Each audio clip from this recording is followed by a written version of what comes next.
जलवा जरा दिखा दे, जलवा जलवा जलवा जलवा। प्रभू आम्हाला तुझं गौरव पाहिजे, आम्हाला तुझं सामर्थ्य अनुभवायचं आहे। प्रभू येशू तू वचन दिलेलं आहे, जो कोणी माझ्यावर विश्वास ठेवील तुला तो देवाचं लेकरू होणार। धन्यवाद धन्यवाद प्रभू म्हणतो जो माझ्यावर विश्वास ठेवील तो देवाचं गौरव पाहिजे, तो देवाचं गौरव पाहिजे। धन्यवाद धन्यवाद धन्यवाद धन्यवाद। आज आपण प्रभूच्या पायाजवळ बसलो, प्रभूला म्हणा मला स्पर्श कर, प्रभू मला स्पर्श कर, प्रभू तुझा दैवी हात माझ्यासाठी पुढे कर, सर्व सर्व सर्व कमजोरी निघून जाऊ दे, सर्व कठीणपणा निघून जाऊ दे, सर्व अशुद्धपणा निघून जाऊ दे, सर्व निराशा निघून जाऊ दे। तुझी गरज आहे येशू, मला तुझी गरज आहे, मला स्पर्श कर, मला स्पर्श कर, मला तुझी गरज आहे। धन्यवाद धन्यवाद धन्यवाद। Thank you Jesus, thank you Jesus. पवित्र आत्मा मी तुझं स्वागत करतो, पवित्र आत्मा मी तुझं स्वागत करतो, पवित्र आत्मा तुला धन्यवाद धन्यवाद। की देव आत्मा आहे आणि त्याची भक्त आत्म्यात आणि खरेपणात भक्ती करते। प्रभू आता जे काही वचन घेऊन आजच्या वचनाद्वारे आम्हाला स्पर्श कर, आजच्या वचनाद्वारे आम्हाला स्पर्श कर, तुझ्या लेकरांना आशीर्वाद दे, तुझ्या लेकरांद्वारे तुझं गौरव हो। प्रभू येशूच्या नावात प्रार्थना करतो, आमेन। बोलो येशू मसीह की जय, बोलो राजाओं की राजा की जय। Praise the lord. बायबल मध्ये दिलेलं आहे की आपण सर्व देवाची लेकरं आहोत। प्रेज द लॉर्ड, हालेलुया। आपण कोण आहे? देवाची लेकरं। देव कोण आहे तुम्हाला माहिती? आत्मा। देव आत्मा आहे।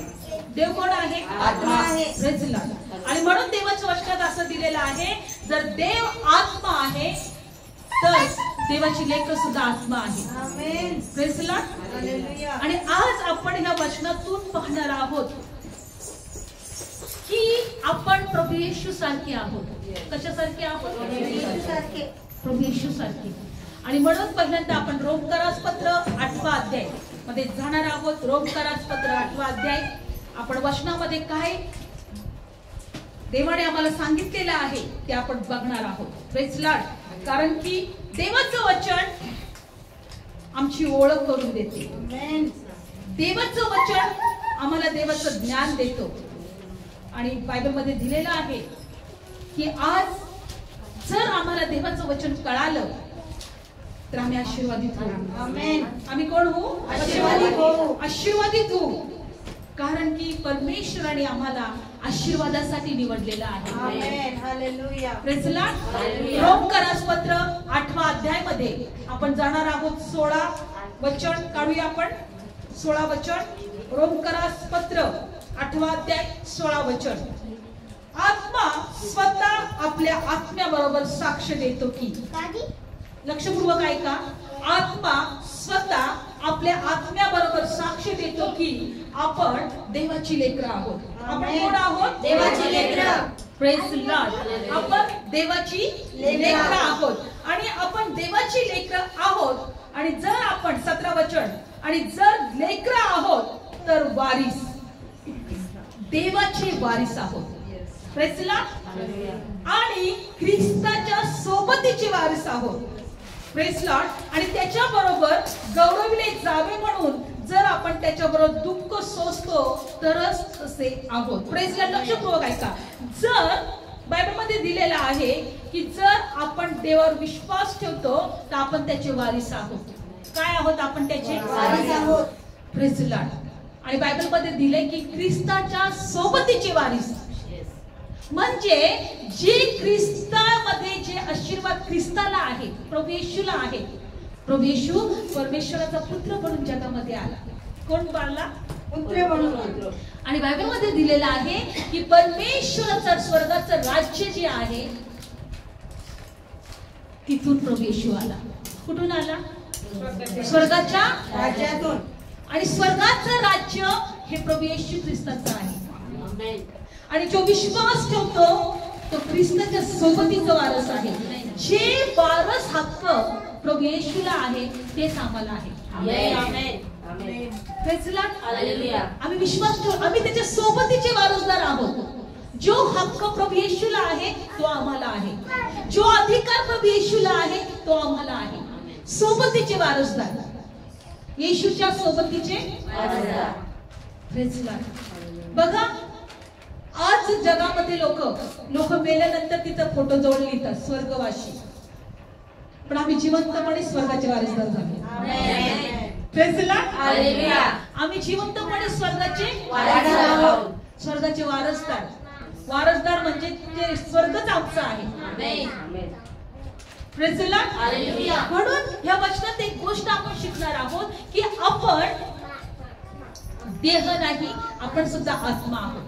जगामध्ये देह आहे, देहाची लेकरं आहेत आणि आत्म्याची लेकरं आहेत. आज शिकणार आहोत एक गोष्ट. जर आम्ही ख्रिस्ताच्या सोबतीचे वारसदार आहोत तर आम्हाला ही गोष्ट शिकलं पाहिजे का आम्ही आत्मा आहोत.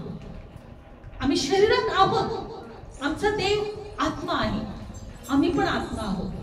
जगामध्ये आत्मा पण आहे आणि देव. बायबल सांगतं जे देहापासून जन्मलेले आहेत ते देह आहेत आणि जे आत्म्यापासून जन्मलेले आहेत ते आत्मा आहेत. आज आम्हाला आत्म्याच्या गोष्टी समजणं गरजेचं आहे. आत्म्याच्या गोष्टी समजणं गरजेचं आहे. आणि म्हणून एका वचनात आपण पाहणार आहोत. काढूया आपण वचन, यौवन शुभवर्तमान पहिला वचन, पहिला अध्याय आणि 12वं वचन. यौवन शुभवर्तमान पहिला अध्याय 12वं वचन. आपण या वचनात पहिल्यांदा बघितलं की आपण ख्रिस्ताच्या सोबतीचे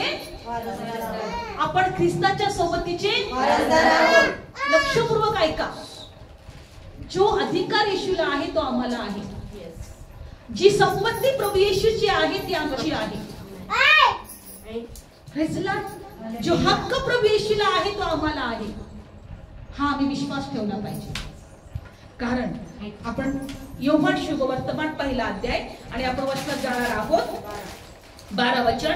जितक्यांनी त्याला अंगीकारले तितक्यांना म्हणजे त्याच्या नावावर विश्वास ठेवणाऱ्यांना देवाची लेकरं होण्याचा अधिकार दिला.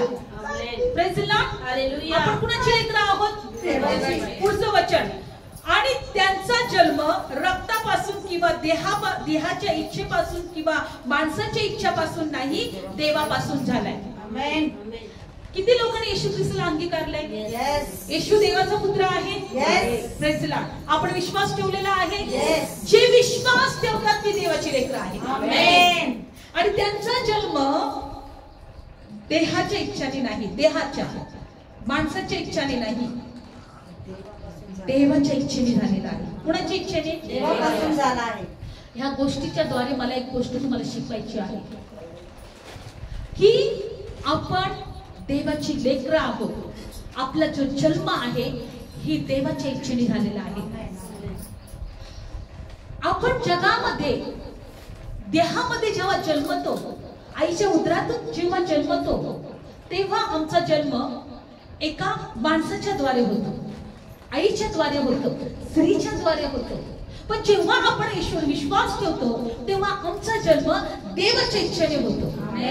आत्म्यामध्ये. कसा होतो? आत्म्यामध्ये. म्हणजे एकदा आम्ही देहाने जगामध्ये येतो आणि नंतर जेव्हा ईश्वर विश्वास ठेवतो तेव्हा आत्म्याने आमचा जन्म होतो. आमेन. हालेलुया.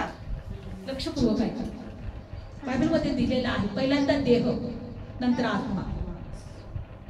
आज आम्हाला समजणं गरजेचं आहे की आमचा देव आत्मा आहे.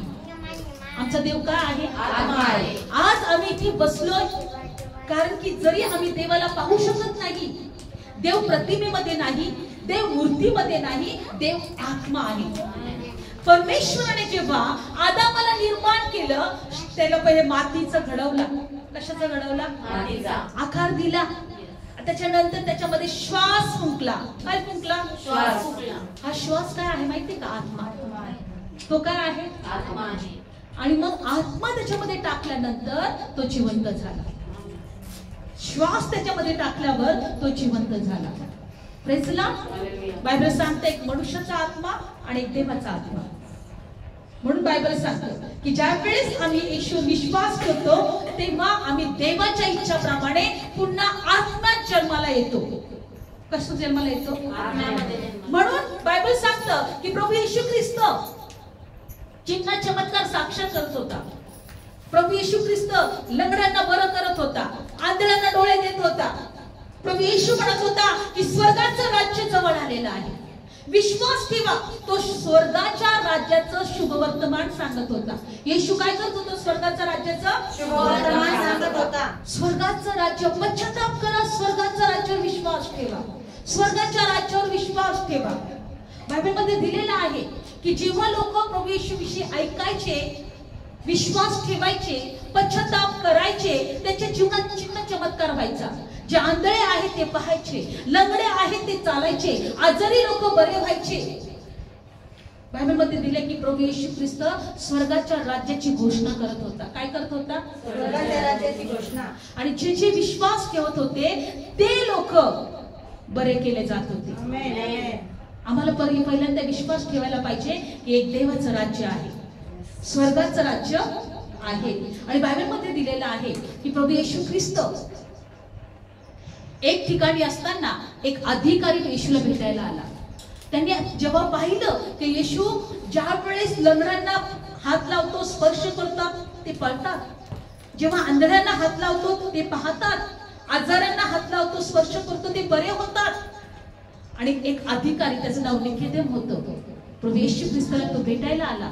आणि प्रभू येशूला म्हटला, प्रभू देव तुझ्या बरोबर असल्याशिवाय तू हे चिन्ह चमत्कार करू शकत नाही. प्रभू येशू त्याला काय म्हटला माहिती? काढूया आपण वचन, योहान शुभवर्तमान 3रा अध्याय. आपण या वचनातून एक गोष्ट शिकत आहोत.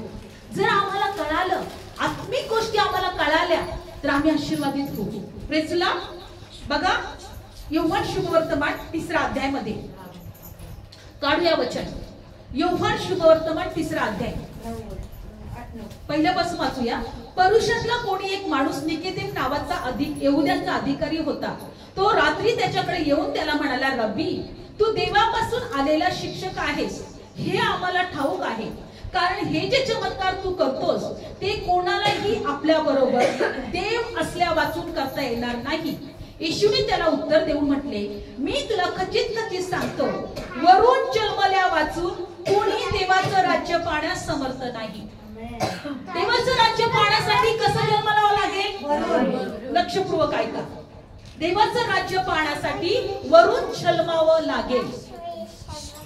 आणि जो येशूवर विश्वास ठेवतो त्याचा जन्म वरून झालेला आहे, देवाच्या इच्छाप्रमाणे झालेला आहे. तुम्हाला माहिती, आम्ही प्रत्येक जण देवाच्या इच्छाप्रमाणे आत्म्यामध्ये पुन्हा जन्मलेले आहोत. लक्षपूर्वक ऐका. म्हणून मी तुम्हाला सुरुवातीला सांगितलं, जितके विश्वास ठेवतात ते देवाच्या राज्याचे वारसदार आहेत, ते ख्रिस्ताच्या सोबतीचे वारसदार आहेत. लक्षपूर्वक ऐका. आम्ही ख्रिस्ताच्या सोबतीचे वारसदार आहोत. वारसदार आहोत. बायबल सांगतं की येशू ख्रिस्त त्या निकोदेमला काय म्हणाला, त्या अधिकाऱ्याला काय म्हणाला? तो म्हणाला की जोपर्यंत आम्ही नव्याने जन्म होत नाही, आम्ही देवाचं राज्य पाहायला समर्थ नाही. वरून जन्मल्या वाचून, लक्षपूर्वक ऐका हा, वरून जन्मल्या वाचून स्वर्गाचं राज्य पाहायला समर्थ नाही. आता हा निकोदेम म्हटला, वरून कसं काही जन्माला येऊ शकतो माणूस? येशूला काय म्हटलं, तो वरून कसं काही जन्माला येऊ शकतो? पुढे बघा वचन काय दिलेलं आहे. पुढचं वचन 6वं, मग 5वं वचन. येशूने उत्तर देऊन त्याला सांगितलं, बघा 4थं. निकोदेम त्याला म्हणाला, माणूस म्हातारा असताना त्याला कसा जन्म घेता येईल? दुसऱ्यांदा तो आपल्या आईच्या पोटात जाऊन त्याला जन्म घेता येईल काय? येशूने उत्तर दिले, मी तुला खचित खचित सांगतो, पाण्यापासून आत्म्यापासून जन्मल्या वाचून कोणीही देवाच्या राज्यात जाण्यास समर्थ नाही. 6वं वचन, देहापासून जन्मलेले देह आहेत आणि आत्म्यापासून जन्मलेले आत्मा आहे. Praise the lord. हालेलुया. लक्षपूर्वक ऐका. मला तुम्हाला ह्या वर्षातून एक गोष्ट सांगायचं आहे की जगामध्ये 2 प्रकारचे लोक आहेत. देहापासून जन्मलेले, आत्म्यापासून जन्मलेले. कसे? देहापासून आणि देहापासून जन्मलेले, आत्म्यापासून जन्मलेले. आमचा आत्म्यात जन्म यासाठी झालाय की आम्ही देवाचं राज्य पाहू शकू. आमेन. देहापासून जन्मलेले, आत्म्यापासून जन्मलेले. बायबल सांगतं देहामध्ये जे आहेत ते जगातल्या गोष्टीकडे लक्ष देतात, जगातल्या गोष्टी मिळवायला झटतात. पण आम्ही जे आहोत आत्म्यापासून जन्मलेले, आत्मिक गोष्टी मिळवायला झटतो. आमेन. Praise the lord. हालेलुया. आणि आमचा जन्म आत्म्यात झालाय म्हणून प्रभू म्हटला की आत्म्यात जन्मल्या वाचून देवाचं राज्य कोणी पाहू शकत नाही. देहापासून जन्मलेले देह आहेत आणि आत्म्यापासून जन्मलेले कसे आहेत? आत्मिक आहे. आत्मा आहे. पहिले आम्ही देहामध्ये होतो, पण त्याच्यानंतर आम्ही जेव्हा येशूवर विश्वास ठेवला, आमच्या आतमध्ये आत्मिक रीतीने आमचा पुन्हा जन्म झाला. काय झाला? पुन्हा जन्म झाला. येशूच्या वचनाद्वारे. कशाद्वारे? वचनाद्वारे. येशूच्या वचनाद्वारे. आणि बायबल सांगतं की आम्ही आता आत्म्याने जन्म पावलेले असल्यामुळे आपण देवाची लेकरं आहोत. कोणाची लेकरं आहोत? देवाची.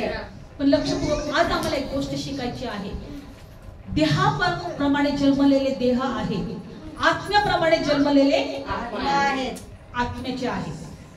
म्हणजे जगात देहातले लोक आहेत आणि आत्म्यातले जन्मलेले लोक आहेत. 2 लोक आहेत. आणि म्हणून बायबल सांगतं की ज्यावेळेस अब्राहमाला देवाने सांगितलं की तुला लेकरू होणार आहे आणि तोच तुझा वारसदार असेल आणि त्याच्याद्वारे पृथ्वीवरचे सर्व कुटुंब आशीर्वादित होतील. पण अब्राहम म्हातारा झाला. अब्राहमाला लेकरू व्हायला वेळ लागला. मग अब्राहमाने काय केलं? बायबलमध्ये दिले, त्याची बायको म्हटली असं कर, आता आपण म्हातारे होत चाललोय, आपल्या घरामध्ये एक दासी आहे, तिच्याबरोबर तू लग्न कर आणि लेकराला जन्म घाल. लेकराला जन्म घाल. आणि बायबलमध्ये दिलेलं आहे की अब्राहमाने देवाच्या वचनाची वाट नाही पाहिली. देवाने त्याला वचन दिलं होतं किंवा अब्राहम जरा थोडा उशीर लागला, पण त्याची बायको काय ऐकत नव्हती. नाही ना, आता मी म्हातारी झाली, आता तू पण. कारण देवाने अब्राहमाला वचन दिलं होतं. अब्राहमाचा देवावर पूर्ण विश्वास होता, पण त्याची बायको कुठेतरी कमजोर होती विश्वासामध्ये. ती म्हटली आता मी म्हातारी झाले, तू पण म्हातारा होत चाललेला आहे, असं कर, आता मी तर लेकरू होऊ शकते की नाही माहित नाही, पण तू घरामध्ये आपली जी दासी आहे तिच्याबरोबर लग्न कर आणि मग तिच्या बरोबर तिच्यापासून तुला जे लेकरू होईल, आपल्या सगळ्या प्रॉपर्टीचा वारसदार तो होईल. आणि अब्राहमाने शेवटी आपल्या पत्नीचं ऐकलं आणि बायबलमध्ये दिलेलं आहे का त्याच्या दासीला लेकरू झालं. काय झालं? मला तुम्हाला हे का सांगायचं आहे? दासीपासून जे लेकरू झालं आहे ते देहिक होतं. देवाच्या वचनानुसार जे नंतर लेकरू झालं, जो इसाक, तो देवाच्या वचनापासून झाला होता. देवाने जे वचन त्याला दिलं होतं त्याच्यापासून. म्हणून बायबलमध्ये दिले की परमेश्वर म्हटला का इसाकातच जे संतान होतील किंवा इसाकच तुझ्या वचनानुसार वारसदार आहे. देहापासून जे जन्मलेले आहेत ते देवाचे वारसदार नाही. जी वचनानुसार जन्मलेले आहेत ते देवाचे काय आहेत? वारसदार आहेत. Praise Lord. पण आता काय झालं माहिती का? देहापासून जन्मलेले देह आहेत, आत्म्यापासून जन्मलेले आत्मा आहेत. पण आता हे जे देहापासून जे जन्मलेले आहेत ते आत्म्यापासून जन्मलेल्या लोकांना विरोध करत आहेत. त्यांच्याशी काय करत आहेत? विरोध करत आहे, त्यांचा द्वेष करत आहे. कारण देहामध्ये जन्मलेले, आत्म्यामध्ये जन्मलेले हे एकमेकांचा द्वेष करत आहे. काय करत आहे? द्वेष करत आहे. लक्षपूर्वक ऐका. ज्या वेळेस आदामाला काईन झाला, काय झाला? पहिला मुलगा काईन झाला आणि नंतर हबेल झाला. काईनने हबेलाचा द्वेष केला आणि हबेलाला मारून टाकलं. हबेल चांगला होता, हबेल देवाचा भय धरणारा होता, हबेल देवाच्या इच्छेप्रमाणे जगणारा होता. पण काहींनी काय केलं, हबेलला मारून टाकलं. का मारून टाकलं? कारण तो न्यायी होता. कसा होता तो? देवाला आवडणारा होता. बायबल सांगतं की हबेलाचा जे अर्पण होतं देवाने ते मान्य केलं, पण काहींचं अर्पण देवाने मान्य नाही केलं. कारण काहींमध्ये सगळं वाईट गोष्टी होत्या. काहींमध्ये राग, द्वेष, मत्सर, हेवा, निंदा. त्याने हबेलाचा खून करायचा विचार केला होता. बायबल सांगतं कायीनाची कर्म वाईट होती, म्हणून कायीनाचा अर्पण परमेश्वराने मान्य नाही केला. पण जेव्हा कायीनाने पाहिलं की माझा अर्पण देवाने मान्य नाही केला, हबेलचा मात्र मान्य केलाय, तेव्हा त्या कायीनाने हबेलला मारून टाकलं. काय केलं कायीनाने? मारून टाकलं. हबेलला मारून टाकलं. पहिला कोण होता? कायीन. नंतर कोण? हबेल. तसं आम्ही पहिले देहात होतो, आता आम्ही आत्म्यात झालो. आता आम्ही आत्म्यात जन्मलेलो आहोत यासाठी की आम्ही देवाला संतुष्ट करावं. आम्ही काय करावं? देवाला संतुष्ट. पण पहिले शरीर आहे. आम्ही पहिल्यांदा शरीरामध्ये जगामध्ये आलो, आता आम्ही पुन्हा आत्म्यामध्ये जन्म पावलेलो आहोत. आणि आम्ही आत्म्यात जन्म पावलेल्यामुळे आम्हाला ही गोष्टी समजून घ्यायच्या आहेत की आमच्या घरामध्ये, आमच्या शेजारी, आमच्या नातेवाईकांमध्ये जे लोक ईश्वर विश्वास ठेवत नाही ते देहिक आहेत आणि ते म्हणून आमचा द्वेष करत आहेत. ते स्वतः काही करत, त्यांच्यामध्ये जो कार्य करणारा आत्मा आहे तो आमचा द्वेष करत आहे. त्यांच्यामध्ये देवाचा आत्मा नाहीये. जे देहामध्ये आहेत त्यांच्यामध्ये देवाचा आत्मा नाही. जे देवावर विश्वास ठेवणारे आहेत, ज्यांचा जन्म देवानुसार झालेला आहे, ते त्यांच्यामध्ये देवाचा आत्मा आहे. म्हणून आज देहामध्ये जे जन्मलेले आहेत, आत्म्यात जे जन्मलेले आहेत, हे एकमेकांचा द्वेष करत आहेत. बघा, कित्येक वेळेस तुम्हाला लक्षात येईल, जर तुम्ही प्रार्थना करत आहे, जर तुम्ही देवाच्या वचनावर विश्वास ठेवत आहे, जर तुम्ही देवाची भक्ती करत आहे, जर तुम्ही देवाच्या उपस्थितीमध्ये येत आहे, तर जे लोक विश्वासू नाहीयेत ते तुमचा द्वेष करतील, ते तुमचा रागराग करतील, त्यांना तुमच्या गोष्टी आवडणार नाही, ते तुम्हाला अडवतील. कारण ते देहात आहे. ते काय आहे? देहामध्ये आहे. आज आम्हाला ह्या गोष्टीतून एक गोष्ट शिकायचं आहे.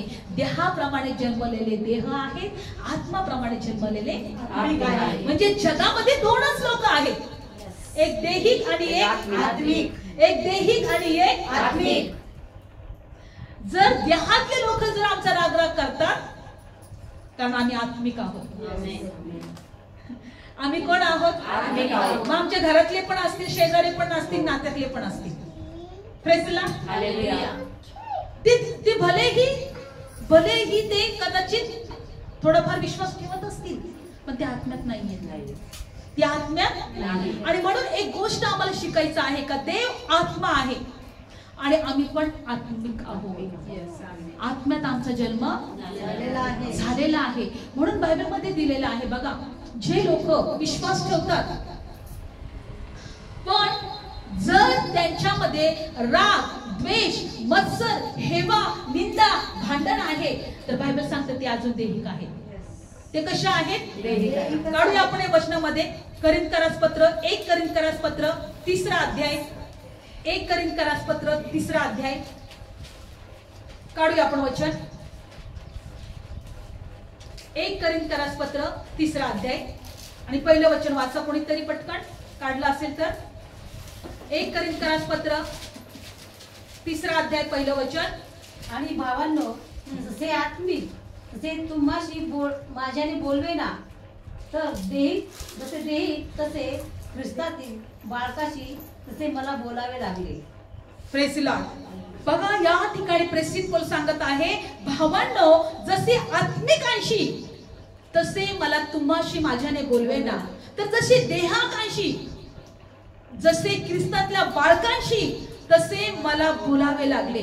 मी तुम्हाला दूध पाजले, अन्न खायला दिले नाही, कारण त्यावेळेस तुम्हाला शक्ती नव्हती आणि अजूनही तुम्हाला शक्ती नाही. 3रं वचन, कारण तुम्ही अजून देहिक आहात, कारण तुम्हामध्ये हेवा आहे, भांडण आहे, फुटी आहे, यावरून तुम्ही देहिक आहात आणि माणसांच्या रीतीप्रमाणे वागता किंवा नाही. कारण जेव्हा कोणी म्हणतो मी पौलाचा, दुसरा म्हणतो मी अपुलोचा, तर कोणी म्हणतो मी मानवाचा आहे. बघा या ठिकाणी प्रेषित पौल एक गोष्ट सांगत आहे, जर तुमच्यामध्ये भांडणं आहे, फुटी आहे, रागद्वेष आहे, मत्सर आहे, हेवा आहे, निंदा आहे, तर तुम्ही देहिक आहात. म्हणजे देहामध्ये जगणारे लोकांमध्ये या सगळ्या गोष्टी असतात. बरं का? या सगळ्या गोष्टी. पण आज आम्हाला एक गोष्ट शिकायची, आमचा जन्म वरून झालेला आहे. आम्ही देवाचं राज्य पाहायला तेव्हा समर्थ आहोत जेव्हा आम्ही स्वतःला समजू का मी आत्मिक आहे, माझा जन्म देवाच्या नुसार आत्म्याने पुन्हा झालेला आहे. लक्षपूर्वक ऐका. तुमची इच्छा आहे तुम्ही आशीर्वादित व्हावं, तुमची इच्छा आहे देवाने तुमच्या प्रार्थना ऐकाव्या, तुमची इच्छा आहे तुमच्या जीवनामध्ये सर्व काही चांगलं व्हावं, तर एक गोष्ट लक्षात ठेवायची आहे की माझा देव आत्मा आहे आणि माझ्या देवाने मला आत्म्यात पुन्हा जन्माला घातलेला आहे. पुन्हा जन्मल्याशिवाय देवाच्या राज्यात प्रवेश नाही किंवा देवाचं राज्य पाहायला समर्थ नाही. देहापासून जन्मलेले देह आहेत, आत्म्यापासून जन्मलेले आत्मिक आहेत. म्हणून ह्या जगामध्ये दोन प्रकारचे लोक आहेत, ज्यांचा जन्म देहात झालेला आहे, ज्यांचा जन्म आत्म्यात झालेला आहे. Praise the Lord. पण जे कोणी बायबलमध्ये दिलेलं आहे, आता एक गोष्ट शिकायचे, आता मी आत्मा आहे, मी आत्मिक आहे, पण बायबलमध्ये दिलेलं आहे का तुम्ही वरल्या गोष्टी मिळवायला जाता. कुठल्या? कारण आपण आता ह्या जगाची नाही, आपण या जगाचे नाही. या जगामध्ये आपण पाहुणे आहोत. आपण खरे वारसदार कुठले आहोत? स्वर्गाचे. आपलं खरं घर कुठं आहे? स्वर्गामध्ये. आमचं खरं देश कोणता आहे? स्वर्गामध्ये. कारण बायबलमध्ये दिले का तुमचं नागरिकत्व हे स्वर्गात आहे. लिहिलं एका ठिकाणी फिलिप्पियर्स पत्रामध्ये. काढूया आपण वचन. आमचं नागरिकत्व कुठं आहे? बघा, काढूया आपण वचन. लक्षपूर्वक ऐका, कारण आपण देवाच्या आत्म्यामध्ये जन्म पावलेले आहोत. आपलं नागरिकत्व हे स्वर्गात आहे आणि तिथून प्रभू येशू ख्रिस्त येणार आहे. काढूया आपण वचन. काढलं सर्वांनी? फिलिप्पियर्स पत्र 3 अध्याय. सगळ्यांनी लक्षपूर्वक ऐका. फिलिप्पियर्स पत्र 3 अध्याय. काढलं वचन? आणि 20वं वचन वाचा.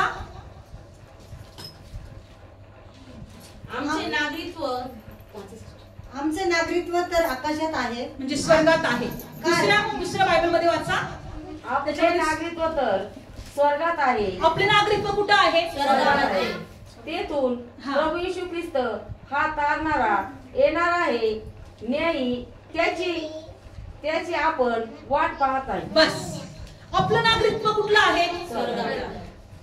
बायबलमध्ये दिलंय आपलं नागरिकत्व स्वर्गात आहे आणि तिथून प्रभू येशू ख्रिस्त येणार आहे. आपण त्याची वाट पाहत आहोत.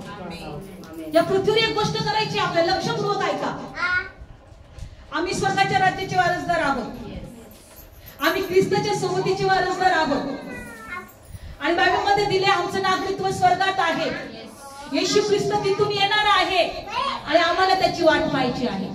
काय पाहायची आहे? वाट पाहायची आहे. आता जे देहात आहेत ते जगातल्या गोष्टी मिळवायला झटतात. जगामध्ये आम्हाला सगळं काही सुखसुविधा पाहिजे, जगामध्ये आम्हाला आशीर्वाद पाहिजे, जगामध्ये जगातल्या गोष्टी सगळं काही आम्हाला पाहिजे. पण आम्ही आता जगातले नाही बरं का, आम्ही स्वर्गातले आहोत. आम्ही कुठले आहोत? आमचं नागरिकत्व कुठलं आहे? आणि तिथून प्रभू येशू आम्हाला न्यायला येणार. आणि म्हणून प्रभूने, परमेश्वराने आम्हाला पुन्हा आत्म्यामध्ये जन्म घातलेला आहे. कशा जन्म घातलेला आहे? देहापासून जन्मलेले देहिक आहे, आत्म्यापासून जन्मलेले आत्मिक आहे. आत्मिक आणि देहिक या दोन्ही गोष्टी जगामध्ये आहेत. हे दोन्ही लोक जगामध्ये आहेत. बायबल सांगतं का देव आत्मा आहे आणि त्याचे भक्त आत्म्यात आणि कल्पनात भक्ती करतील. आपण प्रार्थना पण कशी करतो? आत्म्यामध्ये. आपण भक्ती पण कशी करतो? आत्म्यामध्ये. कारण देव आत्मा आहे. देव कोण आहे? आत्मा आहे. आता लक्षात ठेवायचं आहे. जर तुमच्या घरामध्ये लोक तुम्हाला रागराग करतात, अरे तुम्ही का प्रार्थना करता, अरे तुम्ही का त्या ठिकाणी जाता, अरे मला नाही एवढे प्रार्थना विकता, अरे तू देहात आहे, मी आत्म्यात आहे. आम्ही आत्मिक आहोत. आम्ही कोण आहोत?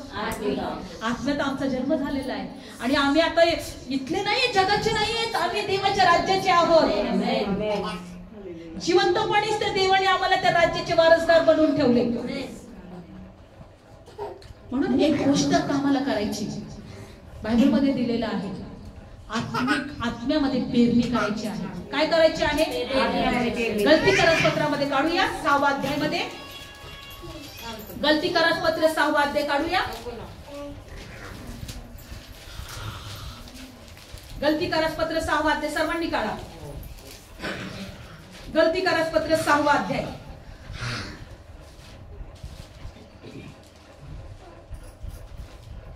गलती करारपत्र 6वा अध्याय 8वं वचन काढलं सर्वांनी. जो आपल्या देहाकरिता पेरतो तो देहापासून विनाश या पिकाची कापणी करेल, परंतु जो आत्मा करता पेरतो तो आत्म्यापासून सार्वकालिक जीवन या पिकाची कापणी करेल. लक्षपूर्वक ऐका. आता आम्हाला आत्म्यामध्ये पेरणी करायची. लक्षपूर्वक ऐका. आत्म्यात पेरणी करायची. लक्षपूर्वक ऐका सगळ्यांनी. कशामध्ये पेरणी करायची? आत्म्यात पेरणी म्हणजे काय माहिती का? प्रार्थना करणं, वचन वाचणं, देवाला शोधणं, देवाच्या गोष्टीकडे लक्ष लावणं, देवाच्या इच्छाप्रमाणे जगणं, ही आत्म्यात पेरणी आहे. काय करायची? ही आत्म्यात पेरणी आहे.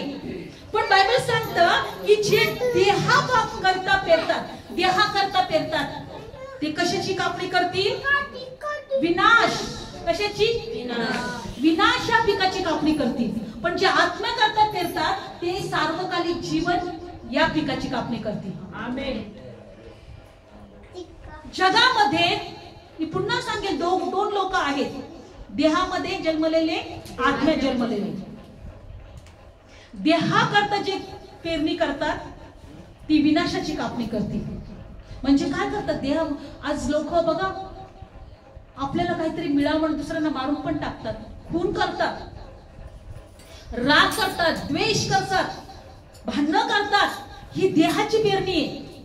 काय आहे ही? ती कोणत्या पिकाची कापणी करतील? विनाश.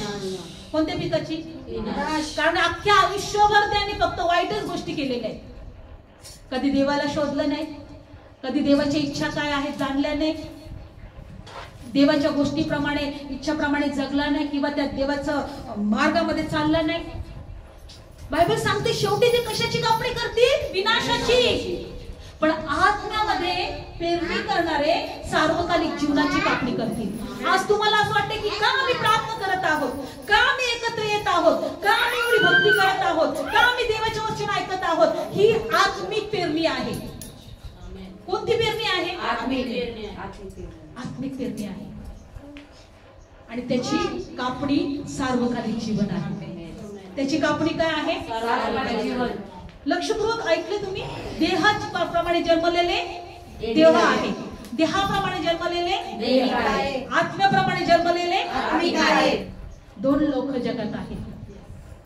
बायबल सांगतं की आमचा जन्म देवाने पुन्हा आत्म्यामध्ये आम्ही जन्म पावलेलो आहोत आणि देवाने आम्हाला जन्म घातलेला आहे. देवाच्या इच्छाप्रमाणे आमचा जन्म कोणाच्या इच्छाप्रमाणे झाला? आम्हाला माहित नाहीये. ज्यावेळेस आम्ही विश्वास ठेवला, आत्म्यात जन्म झाला, आम्हाला ते जाणवलं नाही, आमच्या डोळ्याने ते दिसलं नाही, पण आत्म्यात जन्म झाला. तर आम्ही कोणत्या गोष्टीकडे लक्ष लावलं पाहिजे? आत्मिक गोष्टीकडे. कोणती पेरणी केली पाहिजे? आत्म्याची. Praise lord. लक्षपूर्वक ऐका. आज आमच्यामध्ये देह पण आहे बरं का, आत्मा पण आहे. आज पण मी तुम्हाला सांगते की देह आणि आत्मा हे एकमेकांचे शत्रू आहेत, विरोधी आहेत. देहाला आत्म्याच्या गोष्टी आवडत नाही आणि आत्म्याला देहाच्या गोष्टी आवडत नाही. आता आमच्या हातात आहे, जसं आमचं शेजारी पण देहिक आहे, नातेवाईक पण काही देहिक आहेत, काही आम्हाला ओळखणारे पण देहिक आहेत, तसं आमच्यामध्ये पण देहिक स्वभाव पण आहे. लक्षपूर्वक आहे. म्हणून बायबल सांगतं की आत्म्याच्या गोष्टी करा म्हणजे देह तुमच्यावर प्रबळ होणार नाही. ज्या वेळेस तुम्ही प्रार्थना करा ज्यावेळेस तुम्ही एकत्र याल, ज्यावेळेस तुम्ही वचन वाचाल, ज्यावेळेस तुम्ही देवाच्या गोष्टी शोधाल, तुम्ही ही आत्मिक पेरणी कराल, त्याचे आशीर्वाद तुम्हाला मिळेल. त्याचे काय मिळेल?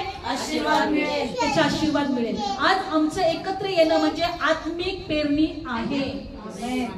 आणि सार्वकालिक जीवनात आम्ही त्याची कापणी करू. सार्वकालिक जीवनात त्याची काय करू? कापणी करू.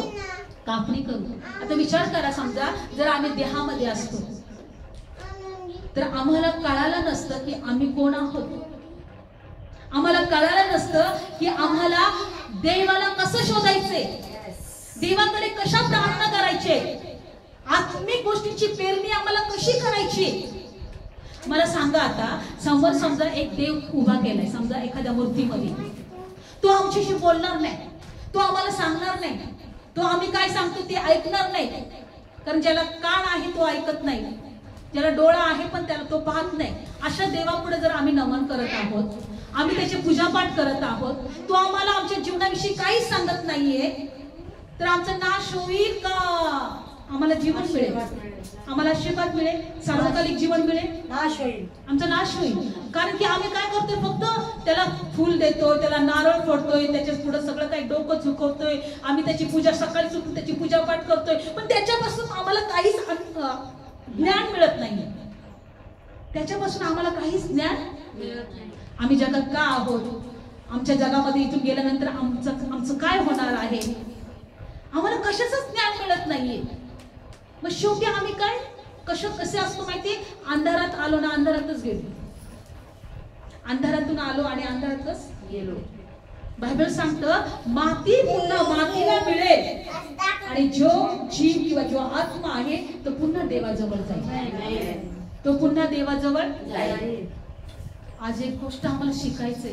मला तुम्हाला चिन्ह चमत्कार विषयी यासाठी सांगायचं नाही, कारण पहिल्यांदा बायबलमध्ये दिले, येशू ख्रिस्त पहिले जगात येण्या अगोदर युहानाने स्वर्गाच्या राज्याची घोषणा केली की पश्चाताप करा, स्वर्गाचं राज्य जवळ आलं आहे. त्यानंतर येशू ख्रिस्त म्हणत होता की स्वर्गाचं राज्य जवळ आलं आहे. आणि बायबल सांगतं तो स्वर्गाचं राज्याचं शुभवर्तमान सांगत आणि आजारांना बरं करत फिरला. जर आम्ही स्वर्गाच्या राज्याविषयी ऐकत नाही, पण आमची इच्छा आहे की आमच्या जीवनात प्रार्थना ऐकावी, आमच्या जीवनात चमत्कार व्हावे, आमच्या जीवनात देवाने आमच्या इच्छाप्रमाणे करावं, तर कुठंतरी होणार नाही बरं का. कारण आम्ही पहिल्यांदा येशू ख्रिस्त काय म्हटला, शुभ वर्तमान सांगितलं की स्वर्गाच्या राज्यावर विश्वास ठेवा. स्वर्गाच्या राज्यावर प्रभू येशूने स्वर्गाचं राज्य असं लिहिलेलं आहे. मत्ते शुभ वर्तमान काढूया वचन, मत्तेमध्ये काढूया आपण वचन. जर तुमच्या इच्छा आहेत की देवाने तुमच्या प्रार्थना ऐकाव्या, देवाने तुमच्या इच्छाप्रमाणे जर करावं, तर स्वर्गाचं राज्यावर विश्वास ठेवा. मत्ते शुभ वर्तमान काढूया वचन.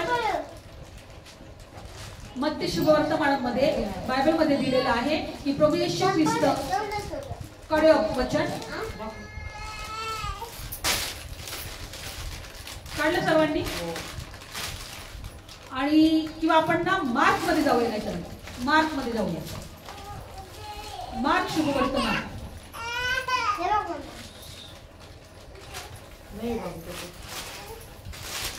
मार्क शुभ वर्तमान काढलं सर्वांनी. आणि 16 वचनापासून वाचा.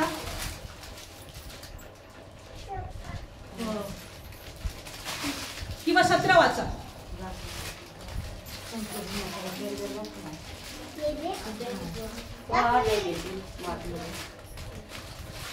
मार्क शुभ वर्तमान कुठे दिलेलं आहे, स्वर्गाचं राज्याविषयी शिकत राहिला. हा 14 वाचा, पहिला अध्याय 14 आणि 15 वाचा. 15 वाचा. आणि म्हणाला, समय पूर्ण झाला आहे व देवाचे राज्य जवळ आले आहे. तुम्ही पश्चाताप करा आणि शुभ वर्तमानावर विश्वास ठेवा. Praise Lord. मार्क शुभ वर्तमान पहिला अध्याय, लक्षपूर्वक ऐका. मार्क शुभ वर्तमान पहिला अध्याय. येशू काय म्हटला, समय पूर्ण झाला आहे, देवाचं राज्य जवळ आलं आहे, पश्चाताप करा आणि शुभ वर्तमानावर विश्वास ठेवा. आणि पुढच्या वचनात जर तुम्ही वाचलं तर याच्यामध्ये असं दिलेलं आहे की तो आजारांना बरं करत फिरला. मला वाटतं मत्तेमध्येच दिलेलं आहे. काढा बरं परत आपण वचन. हा मत्ते शुभ वर्तमान 4 अध्याय 23 वचन.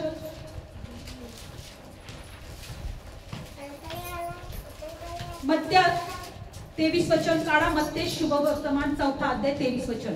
येशू संबंध गालिलात त्याच्या सभास्थानामध्ये शिकवीत आणि राज्याचं शुभवर्तमान गाजवीत आणि लोकांचे सर्व प्रकारचे रोग आणि सर्व प्रकारची दुखणी बरं करीत फिरला. लक्षपूर्वक ऐका. तो सभास्थानामध्ये शिकवत होता. राज्याचे शुभवर्तमान गाजवीत होता. काय करत होता? आणि सर्व प्रकारचे रोग आणि दुखणी बरं करत फिरला. लक्षपूर्वक ऐका. स्वर्गाच्या राज्याचे शुभवर्तमान येशू गाजवत होता. स्वर्गाच्या राज्यावर विश्वास ठेवा. आणि जेव्हा ते लोक विश्वास ठेवत होते सर्व प्रकारचे रोग बरे केले जात होते. सर्व दुखणी तो बरं करत फिरला होता. तर सर्वात महत्वाचं काय आहे? स्वर्गाचं काय आहे? स्वर्गाचं. आता तुम्हाला शिकलेले आहात. देहाप्रमाणे जन्मलेले देह आहे, आत्म्याप्रमाणे जन्मलेले आत्मा आहे. आणि बायबल सांगतं की जो देहामध्ये पेरणी करतो तो विनाशाची कापणी करेल, आत्म्यामध्ये जो पेरणी करतो तो सार्वकालिक जीवनाची कापणी करेल. कशामध्ये पेरणी करायची आहे? तुम्हाला कशामध्ये पेरणी करायची? आत्म्यामध्ये. जर तुम्हाला देवाच्या आशीर्वादाची कापणी करायची आहे तर आत्म्यामध्ये पेरणी करणं गरजेचं आहे. म्हणून ह्या जगात दैहिक लोक आहेत आणि आत्मिक लोक आहेत. आमचा जन्म देवाच्या इच्छाप्रमाणे आत्म्यामध्ये झालेला आहे आणि म्हणून आम्ही देवाच्या राज्याचे वारसदार आहोत, ख्रिस्ताच्या सोबतीचे वारसदार आहोत. कोण आहोत आम्ही? ख्रिस्ताच्या सोबतीचे वारसदार. पण आत्मिक पेरणी करायला विसरायचं नाही बरं का. प्रार्थना करणं, वचन वाचणं, देवाची भक्ती करणं, देवाबरोबर चालणं, देवाच्या भयात राहणं, देवाच्या वचनाप्रमाणे करणं ही आत्मिक पेरणी आहे. आम्हाला आज ह्या गोष्टी शिकल्यात. आम्ही काय शिकलात? की आम्ही आत्मिक लेकरं आहोत देवाचे, आत्म्यात जन्मलेले आणि आमच्याच घरात देहामध्ये जन्मलेले पण आहेत, आमच्या शेजारी देहामध्ये जन्मलेले पण आहेत, आमच्याच नातेवाईकांमध्ये देहामध्ये पण जन्मलेले आहेत. आणि हे कोण आहेत? जरी आमचे नातेवाईक आहेत पण आमचे शत्रू आहेत बरं का. ते आमच्यावर विरोध करणार, ते आमच्यावर रागवणार, ते आमच्याशी भांडणं करणार, ते आमच्याशी विरोधाने वागणार, कारण ते देहात आहेत, आम्ही आत्म्यात आहोत. बायबलमध्ये दिलेलं आहे की जो इसाक होता, इसाक हा कोणाचा मुलगा होता? अब्रामाचा. आणि बायबलमध्ये दिले की जो हगारचा मुलगा होता, दाशीचा इस्माईलने इसाकाचा पाठलाग केला, म्हणजे त्याला छळलं. काय केलं त्याला? तसंच दैहिक लोक आत्मिक लोकांना छळणार. त्यांना काय करणार? छळणार. कारण की का? दैहिक लोक देवाच्या राज्याचे वारसदार नाहीयेत आणि देहामध्ये सैतान काम करतो. जसं आत्म्यामध्ये देवाचा आत्मा कार्य करतो तसा देहामध्ये सैतान कार्य करतो. कोण कार्य करतो? सैतान. हा, सैतान कार्य करतो. मला पण ही गोष्ट कळायला आपल्याला असं वाटतं, अरे आपण एवढी प्रार्थना करतो, अरे आपण एवढं चर्चला जातो, अरे आपण एवढे उपवास करतो आणि माझ्या बरोबर असे लोक का वागतात? माझे घरचे लोक असे का वागतात? देव का त्यांना बदलत नाही? देव का त्यांचा ताबा घेत नाही? ते देहात आहेत, सैतान त्यांच्याद्वारे आपल्याला छळतो. सैतान त्यांच्याद्वारे आम्हाला छळतोय. ते नाही छळत बरं का, त्यांच्याद्वारे सैतान आम्हाला छळतो. कारण आम्ही प्रार्थनेत नाही जावं, आम्ही प्रार्थना कमी करावी, आम्ही प्रार्थना करायची सोडून द्यावी. आम्ही कारण की सैतान आमच्या विरोधात का आहे? कारण देवाने आम्हाला त्याच्या राज्याचे वारसदार बनवले आणि त्या सैतानाला स्वर्गातून खाली पाडून टाकलेलं आहे. त्याला सैतानाला स्वर्गातून हाकलून लावलेला आहे. म्हणून आज तो देहाच्या द्वारे आम्हाला छळतोय, कोणाच्या ना कोणाच्या तरी द्वारे आमचा विरोध करतोय. पण आता आम्हाला लक्षात ठेवायचंय, आम्ही देवाच्या राज्याचे वारसदार आहोत, आत्म्यात जन्मलेले आहोत.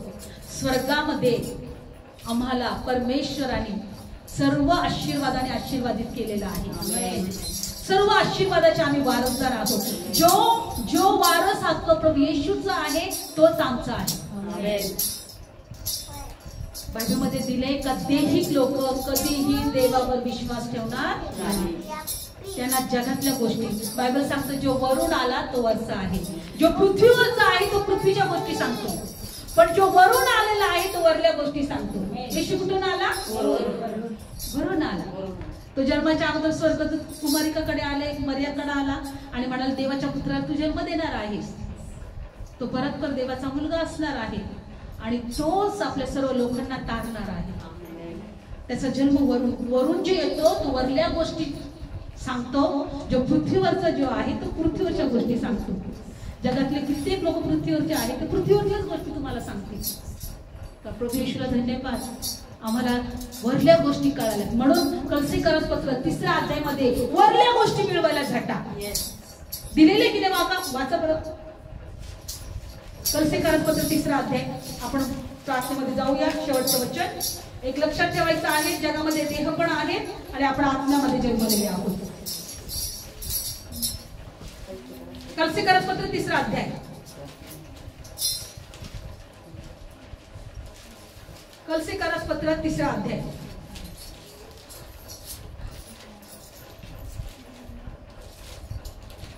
यास्तव तुम्ही ख्रिस्ताबरोबर जर उठवले गेला तर ख्रिस्त हा देवाच्या उजवीकडे बसला आहे, तेथल्या वरल्या गोष्टी मिळवायला झटा.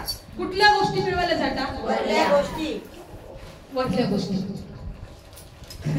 ख्रिस्त हे देवाच्या उजवीकडे बसलेला आहे आणि तिथल्या वरल्या गोष्टी मिळवायला झटा. आणि बायबल सांगतं की वरून जे येतं याकोबाचं पत्रामध्ये दिले. काढू एक वचन पहिल्यांदा परत एकदा. वरून येतं ते काय आहे? याकोबाचं पत्र. याकोबाचं पत्र काढूया. काढलं सर्वांनी? 3 अध्याय. याकोबाचं पत्र 3 अध्याय आणि 15 वचनामध्ये काय दिले बघा. हे ज्ञान वरून उतरत नाही. कोणतं ज्ञान? 14 पासून वाचा. जर तुमच्या हृदयात कडूपण आहे, मत्सर आहे, भांडाळपण आहे, तर तुम्ही ताटा विरू नका, खरेपणा विरुद्ध लबाडी करू नका. काय काय आहे? कडूपण, मत्सर, भांडाळपण. अशा गोष्टी तुमच्यात आहेत तर तुम्ही खरेपणा विरुद्ध लबाडी करू नका. हे ज्ञान वरून उतरून येत नाही, तर ते पृथ्वीवरलं आहे, दैहिक आहे, सैतानाकडलं आहे. कुठलं आहे ते ज्ञान? सैतानाकडलं. भांडणपणा असेल किंवा काय असेल, अजून काय लिहिलंय? लबाडी असेल, कडूपणा असेल, मत्सरपणा असेल, तर हे ज्ञान कोणाकडून आहे? सैतानाकडलं. दैहिक आणि पृथ्वीवरलं आहे. पण पुढचं वचन 16. कारण जिथे मत्सर आणि भांडाळपण आहे, जिथं दंगा आहे, तिथं प्रत्येक कुकर्म आहे. 17. परंतु वरून येणारे ज्ञान हे आधी निर्मळ. कसं आहे? निर्मळ, शांतिकारक, विनयी, सहज समजून घेण्याजोगे आणि दयेने आणि चांगल्या फळांनी भरलेले, अपक्षपाती, निष्कपट असे आहे. आणि जे शांती करतात त्यांच्याकरता न्यायीपणाचं फळ शांतीत पेरले जातं. शांती करतात म्हणजे तुमच्या घरातले कोणतरी भांडतात तरी तुम्ही शांत राहता. म्हणजे तुम्ही काय करत आहे? शांतीची पेरणी करत आहे. वरलं ज्ञान आणि पृथ्वीवरचं ज्ञान. भांडाळपण, दंगा करणं, मत्सर, कडूपणा हे पृथ्वीवरचं ज्ञान, हे दैहिक ज्ञान, हे सैतानाकडलं ज्ञान. पण वरलं ज्ञान कसं आहे? बायबल सांगतं की निर्मळ, शांतिकारक, सहज समजून घेण्याजोगे आणि दयेने आणि चांगल्या फळाने भरलेले. वरचं पण ज्ञान आहे आणि पृथ्वीवरचं पण ज्ञान आहे की नाही? आता तुम्ही पृथ्वीवर जन्मलेले दैहिक आहात का आत्मिक आहात? जर आम्ही आत्मिक आहोत तर आम्हाला आता वरलं ज्ञान मिळवायचं. कुठलं ज्ञान मिळवायचं? वरलं ज्ञान मिळवायचं. पण जर तुम्हाला वाटत असलं आम्ही दैहिक आहोत तर देहावरचं जगातलं ज्ञान मिळवा, पृथ्वीवरचं ज्ञान मिळवा. ते सैतानाकडलं आहे. म्हणजे सैतानाकडलं पण ज्ञान आहे आणि देवाकडलं पण ज्ञान आहे. वरलं पण ज्ञान आहे आणि पृथ्वीवरचं पण ज्ञान. आता ह्या वचनातून मला तुम्हाला एकच सांगायचं आहे. देहाप्रमाणे जन्मलेले देह आहेत, आत्माप्रमाणे जन्मलेले आत्मा आहे. आणि आत्म्यात जन्मल्या वाचून स्वर्गाच्या राज्यात प्रवेश नाही. आणि देवाचं राज्य पाहायला कोणी समर्थ नाही. देवाचं राज्य तुम्हाला पाहायचं असेल तर एक विश्वास ठेवा की मी आत्म्यात जन्मलेलो आहे. जर तुम्ही आत्म्यात जन्मलेले आहे तर आम्हाला आता आत्मिक पेरणी करायची आहे, कारण त्याची कापणी आम्ही सार्वकालिक करू. देहात पेरणी कशी करतात? नाशाची पेरणी, विनाशाची पेरणी. स्वतःला ठरवा तुम्ही की मला आता देहामध्ये पेरणी नाही करायची, मला आत्म्यात पेरणी करायची आहे. आणि आत्म्यात पेरणी करणं म्हणजे प्रार्थना करणं, देवाच्या वचनाकडे कान लावणं, देवाला शोधणं, देवाच्या गोष्टीकडे आपलं चित्त लावणं, स्वर्गातल्या गोष्टीकडे चित्त लावणं. बघा, मला तुम्हाला आणि मला स्वतःला सुद्धा सांगायचं आहे, माहित नाही आमच्या जवळ किती दिवस आहेत, आम्ही या पृथ्वीवर किती दिवस जगणार आहोत, कोणत्या क्षणामध्ये आम्ही वरती जाऊ सांगता येणार नाही. पण जोपर्यंत आहेत आत्मिक पेरणी करायला शिका, कारण त्याची कापणी कशी आहे? सार्वकालिक जीवनाची आहे. समजून घ्या देवाचं ज्ञान, सैतानाचं ज्ञान. जे जगामध्ये आहे ते सैतानाचं ज्ञान आहे, जे वरून आलेलं आहे ते देवाचं ज्ञान आहे. आमचा जन्म वरून झालेला आहे. पहिले जे देहामध्ये झालं, नंतर आत्म्यामध्ये झालं, आत्म्यात वरून झालं. म्हणून आम्हाला वरल्या गोष्टी मिळवायच्या आहेत. वरचं ज्ञान कळालं आम्हाला, सैतानाचं ज्ञान कळालं आम्हाला, देहाचं ज्ञान कळालं आम्हाला, आत्म्याचं ज्ञान कळालं आता आम्हाला. लक्षपूर्वक ऐका, फक्त देवाने आम्हाला आरोग्य देण्यासाठी नाही निवडलं, देवाने आम्हाला फक्त आमच्या प्रार्थना ऐकण्यासाठी नाही निवडलं. बायबल सांगतं आमचं नागरिकत्व कुठं आहे? स्वर्गामध्ये. तिथून येशू येणार आहे. आणि म्हणून आम्हाला तिथल्या गोष्टी मिळवायच्या आहे, स्वर्गातल्या गोष्टी मिळवायच्या. आता समजलं? जगात देहिक लोक पण आहेत आणि आत्मिक लोक पण. जर तुमच्या जीवनात कोणी तुमच्या विरोधात जात असेल, तुम्हाला जर कोणी भांडण तुमच्याशी करत आहेत, तर लक्षात ठेवा ते देहिक आहेत. ते कसे आहेत? देहिक आहेत. ते देहामध्ये पेरणी करत आहे. पण देवाने मला निवडलंय आत्म्यात पेरणी करायला. देहात पेरणी करणं म्हणजे विनाशाची कापणी, ते विनाशाची कापणी करत आहे. पण मला आत्म्यात पेरणी करायची आहे आणि सार्वकालिक जीवनाची कापणी करायची आहे. Praise the lord. हालेलुया. म्हणून जर तुमची लोक प्रार्थनेत नसतील तर त्यांच्यासाठी प्रार्थना करा का प्रभू तुझं ज्ञान याला प्रकट कर, तुझी ओळख यांना होऊ दे. जसं मला तू समजवलंय किंवा मला तू निवडलंय, यांना पण देवा तू निवड, यांना पण तू कळू दे. लक्षपूर्वक ऐका, खूप हे दिवस जे आहेत खूप कठीण आलेले आहेत. आम्हाला समजून घ्यायचे, वरल्या गोष्टी मिळवायला जातात. डोळे बंद करूया. धन्यवाद येशू, धन्यवाद येशू. आम्ही या वचनांद्वारे शिकलो तर देहाप्रमाणे जन्मलेले देव आहे आणि आत्म्याप्रमाणे जन्मलेले आत्मा आहे. देव आत्मा आहे आणि त्या देवाने आम्हाला आत्म्यामध्ये पुन्हा जन्म घातलेला आहे आणि आम्ही देवाच्या राज्यामध्ये प्रवेश केलेला आहे. आमचं नागरिकत्व हे देवाचं राज्य आहे, हे स्वर्ग आहे. प्रभू धन्यवाद, आमची निवड तू केली.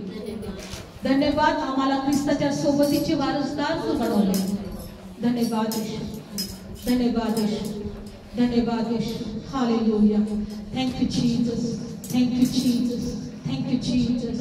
हालेलुया, हालेलुया, हालेलुया. धन्यवाद, धन्यवाद, धन्यवाद. डोळे बंद ठेवूया. धन्यवाद. कशाचा विचार करू नका. मी देवाच्या पायाजवळ बसलेलो आहे. देवाचं ज्ञान मला प्रकट झालेलं आहे. देवाने मला निवडलेलं आहे आणि मी आत्मिक गोष्टीची पेरणी करत आहे. भले आत्मिक गोष्टीची पेरणी करताना तुमच्या जीवनात त्रास होतील, दुःख येतील, निराशा येईल, टेन्शन येईल, चिंता येईल, सैतान तुम्हाला मागे ओढण्याचा प्रयत्न करेल. पण नाही, तुम्ही देवाच्या राज्यासाठी विश्वासाचं युद्ध करा, विश्वासासंबंधीचं युद्ध करा. मी देवाच्या राज्यासाठी निवडलेलं आहे. देवाचं राज्य हे माझं आहे, तो माझा पिता आहे, तो माझा परमेश्वर आहे. धन्यवाद, धन्यवाद, धन्यवाद येशू. हालेलुया. Thank you Jesus, thank you Jesus. हालेलुया. तेरी महिमा का बादल घेरे इस जगह को, तेरी महिमा का बादल घेरे इस जगह को. हे प्रभु तू झूले झूले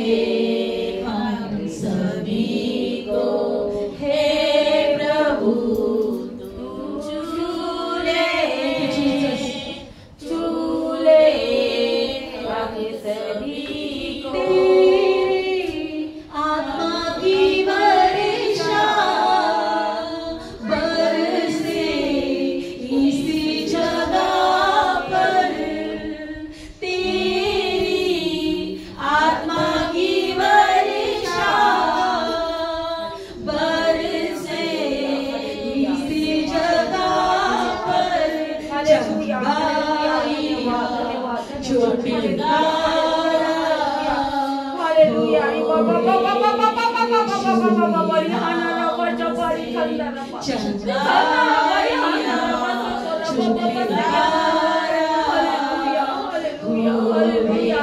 धन्यवाद धन्यवाद धन्यवाद हालेलुया हालेलुया हालेलुया धन्यवाद धन्यवाद धन्यवाद धन्यवाद हालेलुया हालेलुया धन्यवाद धन्यवाद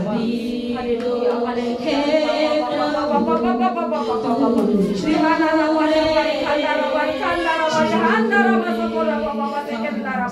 हालेलुया हालेलुया हालेलुया धन्यवाद धन्यवाद धन्यवाद हालेलुया हालेलुया हालेलुया धन्यवाद धन्यवाद धन्यवाद धन्यवाद हालेलुया हालेलुया धन्यवाद हालेलुया प्रभू येशू तुझ्यावर विश्वास ठेवतो तू देवाचा पुत्र आहे तू माझ्या पापासाठी मरणाच्या हाती घेतलेला गेला मला नीतिमान ठरवण्यासाठी तिसऱ्या दिवशी पुन्हा उठला प्रभू येशू माझ्या सर्व पापांची क्षमा कर